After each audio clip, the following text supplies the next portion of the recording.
السلام علیکم ورحمۃ اللہ وبرکاتہ۔ سامعین اور ناظرین، استقبال ہے آپ کا القمہ امیر آفیشیل یوٹیوب چینل پر۔ ہم نے جو سلسلہ شروع کیا ہوا ہے ڈیموکریسی اور جمہوریت کے بارے میں، واٹ از ڈیموکریسی، اس کا یہ 4تھ ویلاگ ہے۔ اور پچھلے ویلاگ میں ہم نے یہ بیان کیا تھا کہ جمہوریت دنیا میں جو متعارف ہوئی ہے اور انٹروڈیوسڈ ہوئی ہے، اس میں اصل میں 2 واقعات بہت زیادہ مؤثر ہوئے۔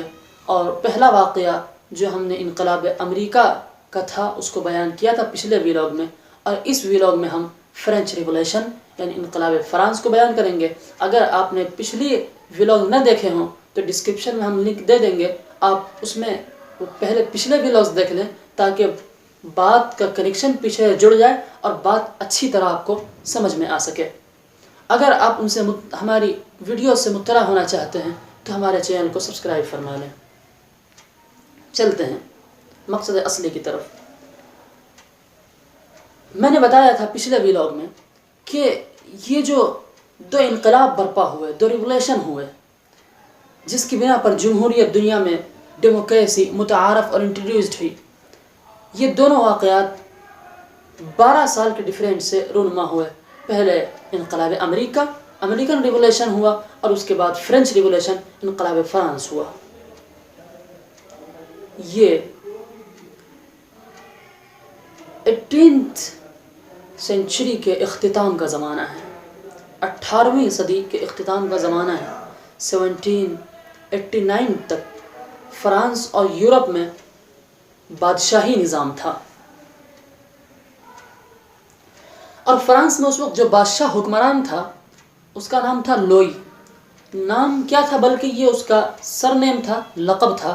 فرانس کے ہر بادشاہ کو لوئی کہا جاتا تھا، اور یہ شخص لوئی 16 تھا۔ ان بادشاہوں کا نظام حکومت یہ تھا کہ انہوں نے اپنی مجلس شورا بنائی ہوئی تھی، منمانی کرتے تھے، جب چاہا بلا لیا، جب چاہا نہیں بلایا، اپنی مرضی کی تھی، جو چاہا مشورہ کیا، جو چاہا نہ کیا۔ یہ مجلس شورا تھی جس کا نام تھا سینٹ جنرل۔ یہ 3 قسم کے طبقات پر مشتمل تھی، 3 طرح کے لوگ ہوتے تھے، اس میں 3 کیٹیگری کے لوگ ہوتے تھے۔ نمبر 1، کلیسا کے ارکان۔ میں نے آپ کو دوسرے ویڈیو میں بتایا تھا کہ کلیسا یہ اس طرح نہیں جس طرح مسجد ہے، بلکہ کلیسا یہ کرسچن تھیوکریسی کی مستقل ایک اتھارٹی ہے۔ تو کلیسا کے ارکان ہوتے تھے، آپ دوسرے الفاظ میں کہہ سکتے ہیں مذہبی پیشوا ہوتے تھے۔ نمبر 2، جاگیردار یعنی معاشی رہنما ہوتے تھے۔ اور تیسرا طبقہ تھا، تیسری کیٹیگری کے لوگ تھے عوام، پیپل۔ اور یہ جو شورا تھی، ایسا نہیں تھا کہ کچھ لوگ اس کیٹیگری سے لیے، کچھ اس کیٹیگری سے اور کچھ اس کیٹیگری سے، اور تینوں کو ایک جگہ ملا لیا اور مشورہ ہوتا، نہیں، الگ الگ تھا۔ کلیسا کے افراد سے الگ، جاگیرداروں سے الگ، اور عوام سے الگ مشورہ ہوتا تھا، اور تینوں میں تعداد برابر تھی۔ یہ کمال کی بات ہے، عوام کی تعداد زیادہ ہوتی ہے، اس کے باوجود بھی عوام کی تعداد بھی ان دونوں طبقوں کے برابر تھی جن کی تعداد بہت کم ہوتی ہے، نہ کے برابر ہوا کرتی ہے۔ اب ہوتا کیا تھا، سینٹ جنرل میں کوئی قرارداد پاس کرنی ہو تو بادشاہ کلیسا کے افراد سے اور جاگیرداروں سے گٹھ جوڑ کر لیتا تھا، جس کے نتیجے میں عوام کی آواز بے اثر ہو کر رہ جاتی اور فیصلہ ہو جایا کرتا تھا۔ اور عوام کی حصہ داری بھی برائے نام تھی۔ عوام کسی الیکشن کے تحت منتخب نہیں ہوتے تھے، بلکہ مختلف حلقوں سے کچھ لوگ نامزد کر لیے، ہو گئے، بس بات ختم۔ یہ تھا۔ اور ایک بات اور، سینٹ جنرل کا بلانا یہ بادشاہ کی ثوابدید پر تھا، نہیں بادشاہ جب چاہا بلا لیا، جب چاہا نہیں بلایا۔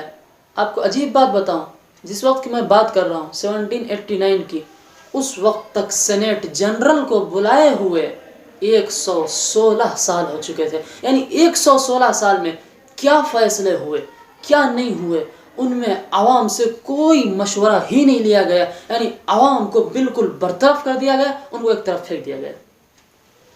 جب ایسا ہوتا ہے تو میں نے آپ کو بتایا تھا کہ انسان تو غلامی کو قبول کر لیتے ہیں، فطرت غلامی کو قبول نہیں کرتی۔ ہوا یوں کہ یہ جو جمہوریت کے افکار تھے 3 شخصوں کے، اور ساتھ میں چوتھا شخص میکاولی بھی، اس کے بھی کچھ نظریات تھے، وہ افکار پھیلنا شروع ہوئے، جس کے نتیجے میں لوگوں میں ایک بیداری شروع ہوئی اور بیداری موومنٹ چلا، اور ہوا یہ کہ اس کے نتیجے میں لوگوں میں ایک شورش برپا ہوئی، ایک آواز پورے ملک میں اٹھنے لگی۔ آواز یہ تھی، سینیٹ جنرل بلاؤ، ہم سے مشورے لو، ہمیں بتاؤ کہ ملک میں کیا چل رہا ہے۔ یہ جو تھا لوئی 16، یہ بڑا عیاش بھی تھا، بڑا فحاش بھی تھا۔ اس نے یہ سوچ کر بلا لیا کہ ٹھیک ہے، میں اپنا ٹیکس تھوڑا سا اور بڑھوا لوں گا، اور اس نے پھر وہی کام کیا کہ کلیسا کے افراد سے اور جاگیرداروں سے گٹھ جوڑ کر لیا کہ ہم تو پاس کرا لیں گے۔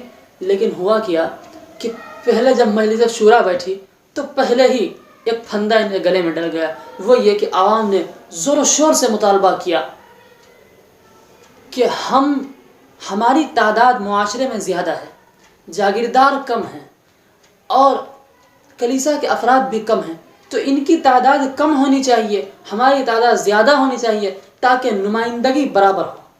بات بالکل صحیح ہے۔ اب ان کی تعداد کا حساب سے تو یہ 1/3 رہ جاتے ہیں، کچھ بھی نہیں ان کی تعداد۔ تو انہوں نے کہا ہماری تعداد بڑھاؤ۔ ٹھیک ہے، مجبوراً تعداد بڑھانی پڑی۔ ہوا یہ کہ جب تعداد بڑھ گئی، اب ایک کام اور ہوا، اس نے ٹیکس میں اضافے کی بات کی۔ ظاہر سی بات، ادھر تو تعداد بڑھ چکی تھی نا، اس کا اثر یہ ہوا کہ عوام میں خطرناک شورش برپا ہوئی، اور اس نے یہ کہا کسی صورت نہیں ہو سکتا۔ جب یہ بات وہاں پاس نہیں ہوئی، عوام نے کہا ہم نہیں مانتے اس نظام حکومت کو، ہم اپنی الگ مجلس شورا بلائیں گے، اپنی الگ سینیٹ جنرل بلائیں گے، اور اس کے بعد جو ہے وہاں جو چاہیں گے فیصلے کریں گے۔ ہوا یہ کہ عوام نے الگ سینیٹ جنرل بلائی، سینیٹ جنرل، اور وہاں جو ہے قرارداد پاس کرنی شروع کی، اور جو ہے اس کا نام قومی اسمبلی رکھا۔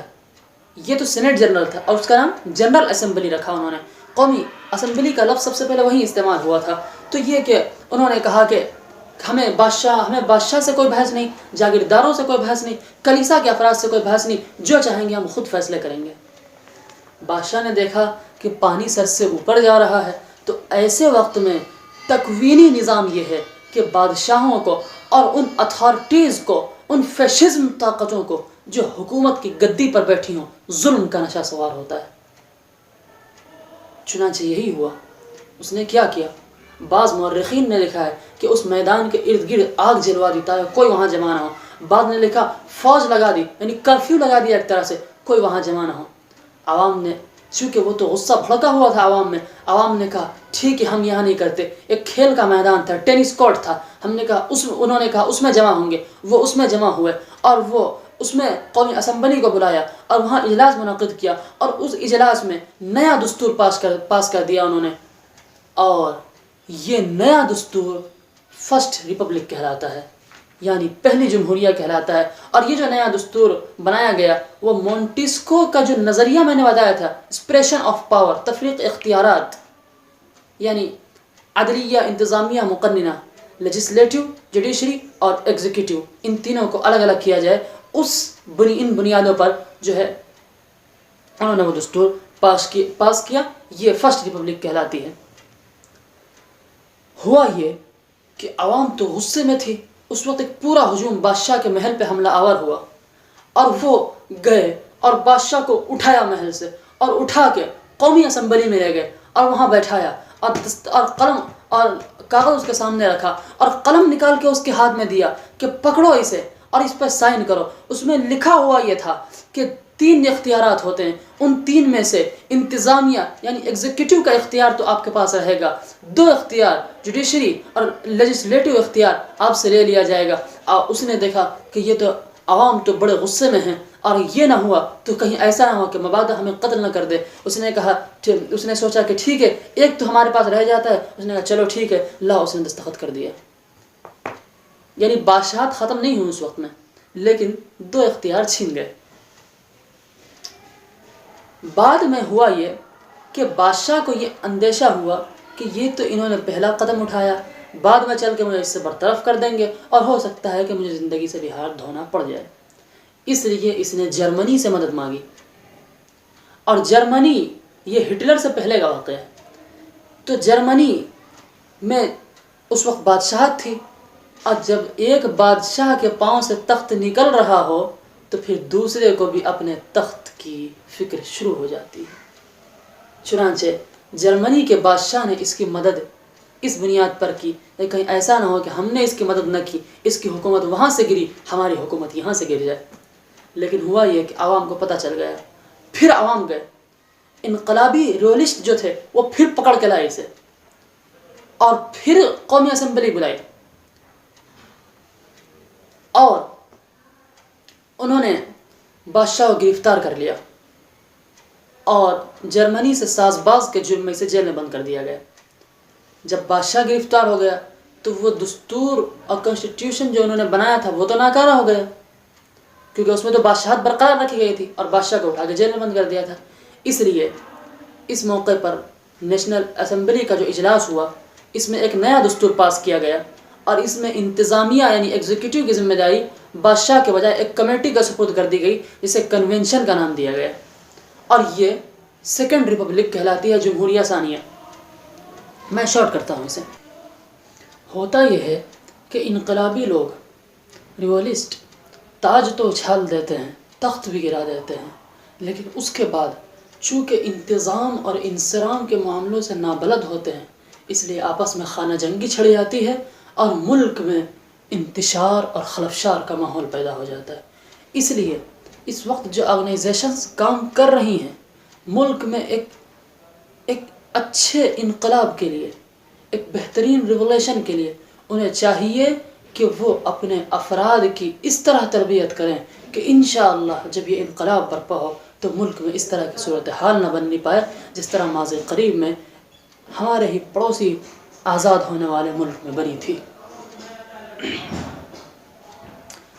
اب یہ جو انقلابی تھے تو بادشاہت کا خاتمہ تو انہوں نے کر دیا، لیکن چونکہ یہ حکومت کے انتظامات نہیں جانتے تھے، نتیجہ یہ ہوا کہ ایک عرصہ دراز تک ان میں آپس میں خانہ جنگی ہوتی رہی، جس سے ملک میں بدامنی پھیلی۔ لوگوں نے سوچا کہ اس سے اچھی تو بادشاہت تھی، کچھ تو امن و سکون تھا، اب تو یہ اور بھی معاملہ خطرناک ہو گیا ہے۔ یہ آخر مجبور ہوئے، انہوں نے کہا چلو اب فوج سے مدد حاصل کرتے ہیں۔ چنانچہ اس وقت جو فوج کا سربراہ تھا، جس کو ہمارے ملک میں سیڈی سے کہا جاتا ہے، جو سب سے اونچا سربراہ تھا، سپہ سالار، اس کا نام تھا نیپولین بوناپارٹ۔ یہ بہت مشہور آدمی ہے اور بڑا عظیم فاتح ہے۔ اب جب انہوں نے اس کو بادشاہ مان لیا تو دوبارہ بادشاہت آ گئی، جہاں سے چلے تھے گاڑی وہیں آ کے رکی۔ لیکن اسے یہ کریڈٹ جاتا ہے کہ اس نے عوام کی بات کو سامنے رکھے اور اس نے یہ کہا کہ یہ جو کچھ ہوا ماضی قریب میں یہ انقلابیوں کی سوچ کا نتیجہ ہے، اس لیے میں اسی جمہوریت اور ڈیموکریسی کو جو دستور آپ نے بنایا تھا دوسری جمہوریہ میں، سیکنڈ ریپبلک میں، اسی کو لے کر میں آگے چلوں گا اور اسی کے مطابق ملک کا قانون چلے گا۔ تو یہ ہوا کہ آپس کی خانہ جنگی ان کی ختم ہوئی۔ اس کے بعد بیرونی حملہ آوروں سے اس نے ملک کو بچایا، جنگ لڑی، آسٹریا جو اس کا بہت بڑا مد مقابل تھا اس کو شکست دی اور مصر تک یہ پہنچا۔ اور دوسری طرف جمہوریت کو فروغ دینے میں اس نے بڑا کردار ادا کیا، اپنے ساتھیوں کی ایک جماعت آرگنائزیشن تیار کی۔ نیپولین نے بہت سے ملک فتح کیے،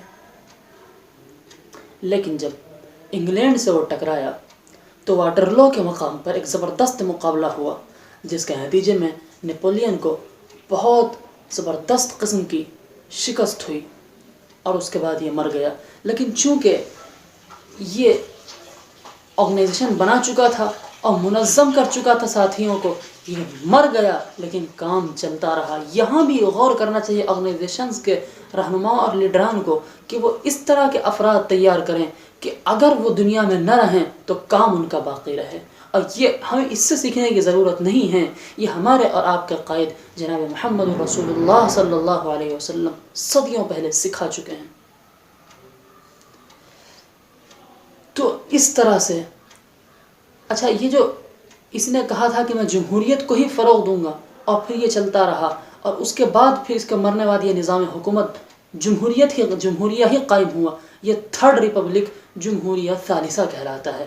اور یہ ہم نے آپ کو بتایا کہ انہی تین نظریات، افراد کی آزادی، تفریق اختیارات، مذہب اور ریاست کی تفریق، جو تینوں کے نظریات تھے، ان تینوں کے نظریات پر یہ نظام حکومت بنا۔ اور یہی جو انقلاب فرانس ہے وہ سب سے زیادہ مؤثر ہوا، اگرچہ انقلاب امریکہ پہلے ہوا لیکن وہ اتنا مؤثر نہیں ہوا جتنا مؤثر فرینچ ریولیوشن ہوا، اور پھر پوری دنیا میں جمہوریت ایک طوفان کی طرح پھیلتی چلی گئی، حتیٰ کہ اس وقت 123 ممالک میں، 196 ملکوں میں سے 123 ممالک میں جمہوری نظام حکومت پورے زور و شور کے ساتھ قائم ہے۔ یہ واقعات تھے جو میں نے آپ کے سامنے بیان کیے۔